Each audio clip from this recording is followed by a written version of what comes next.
So I think, hi, how are you? This is a continuation of like three videos that I've done so far. It's actually pretty badass, man, because they're intense videos. But so the one is this one that I'm going to actually like talk about, which felt like that's what I was talking about earlier. How I get anxious when I discover something new. All right, and how I noticed it's me taking things that are good and different in smaller parts, and mainly I'm afraid to take it all in. And so, like as I mentioned with the series, and I think that's what I actually should do when I'm done with this. I need to save them as the series that they are. We call them anxiety. Why not? Yeah, the daily epiphany is basically you going like, "Oh my God, I realized something," and it's also kind of like it's excitement slash anxiety. Anyways, yesterday I was laughing, and I was like, I think I was laughing one of those laughs, and like the woman that was looking at me kind of like would always like start laughing hysterically and not know what to do, and then look at me and be like, I'm not understanding what's going on, and I'm like, I'm just laughing because you're funny. But anyway, so how I get anxious when I discover something new. So I was reading something online the other day about its documentation when it comes to code, and the software that I'm using basically it's intense, like pages and pages of documentation. And as a kid, I was like, I never read as much as I should have. As I would have liked to. Right now, I kind of like I'm looking at myself and I'm like, uh, the skill of being able to comprehend whatever you're reading and like build a space for it in your mind is something that is very, very, very crucial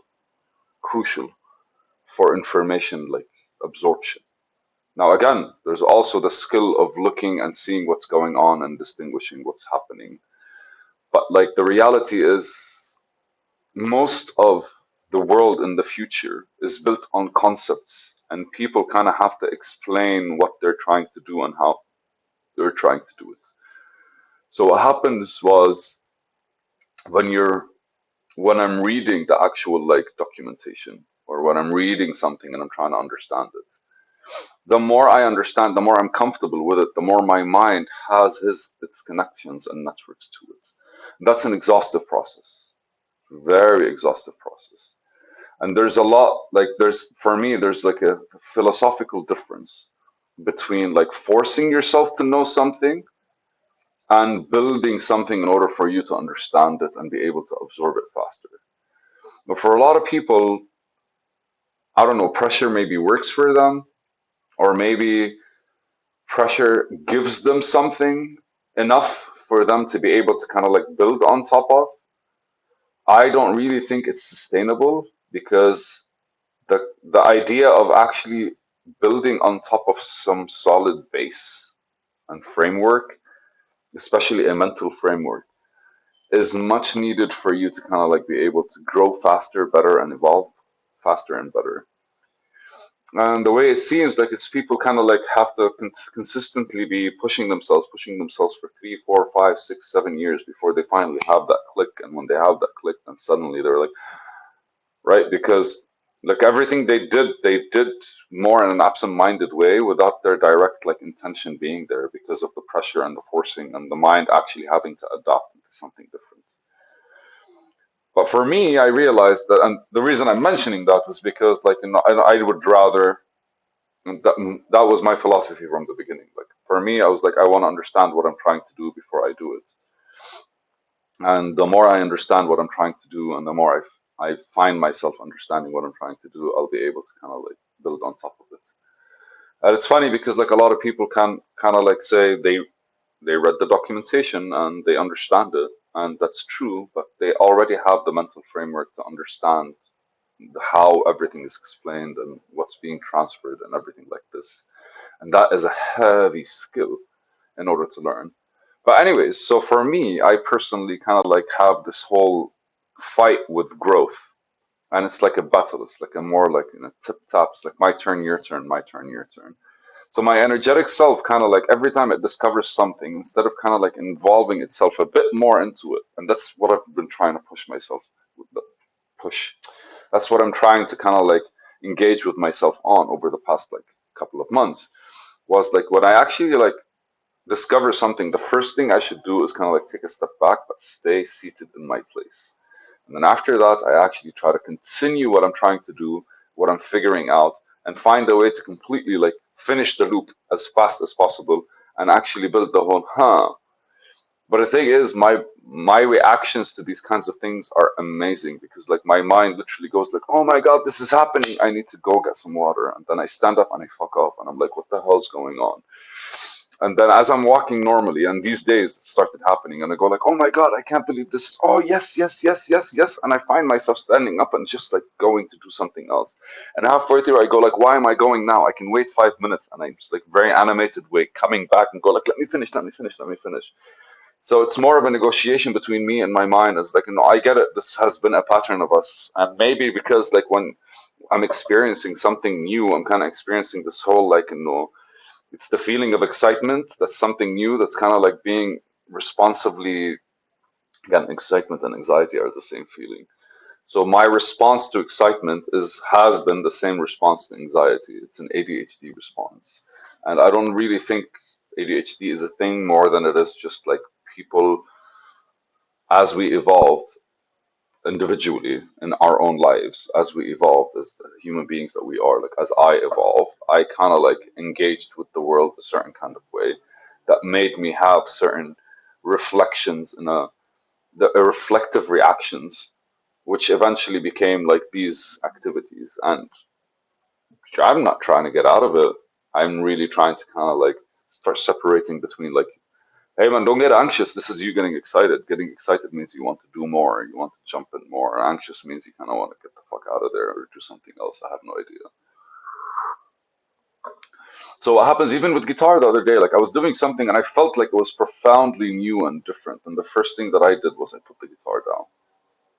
I just couldn't do it anymore. Like I felt like a lot of pressure. And for what? I was having a good time.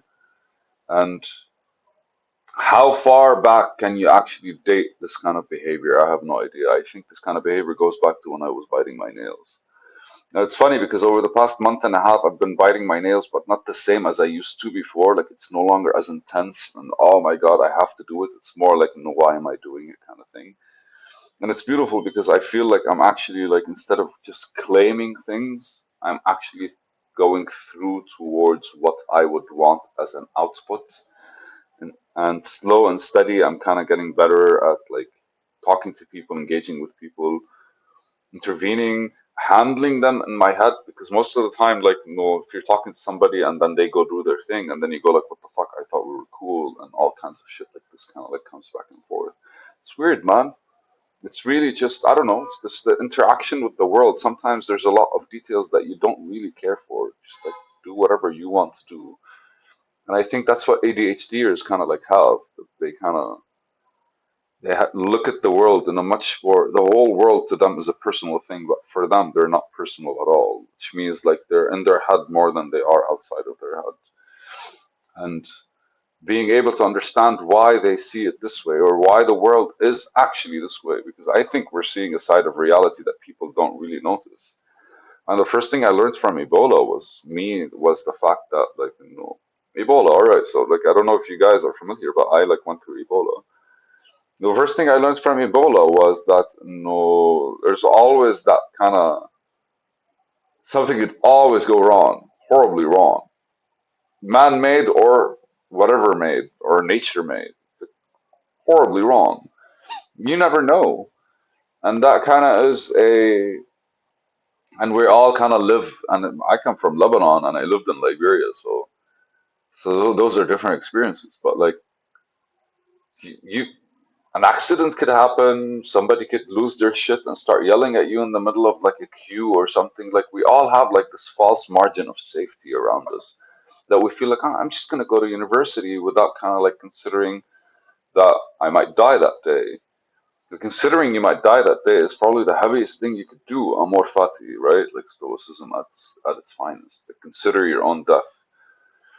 But that's supposed to bring us closer to who we are right now and every step that we're taking.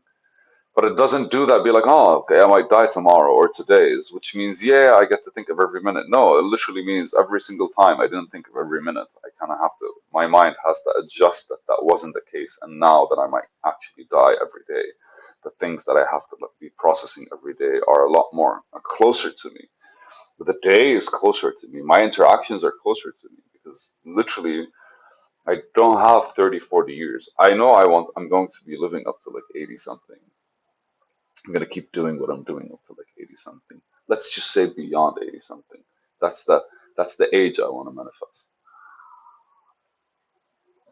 Because your body listens to you, man. It's like I've heard stories about how people have like talked themselves to death or talked themselves to like happiness or talked themselves to bliss or talked themselves or your body listens to you, your mind listens to you, your heart listens to you. Like you're literally a bundle of energy being formed and moving forward.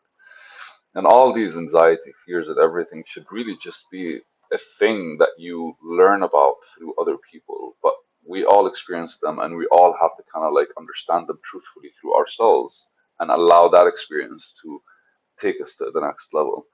And from there, every step of the way is literally you just preparing for your own death in the most beautiful way possible. This fucking video took a turn, but I love it. I love it. I love it. I love it. Remind me of the time I actually started like writing about death, and that's how my whole like that's how I actually like started becoming the person that I am right now. So I'm glad we actually got this loop, and I think this is the last video of today. I need to process what I said, and then tomorrow we'll talk.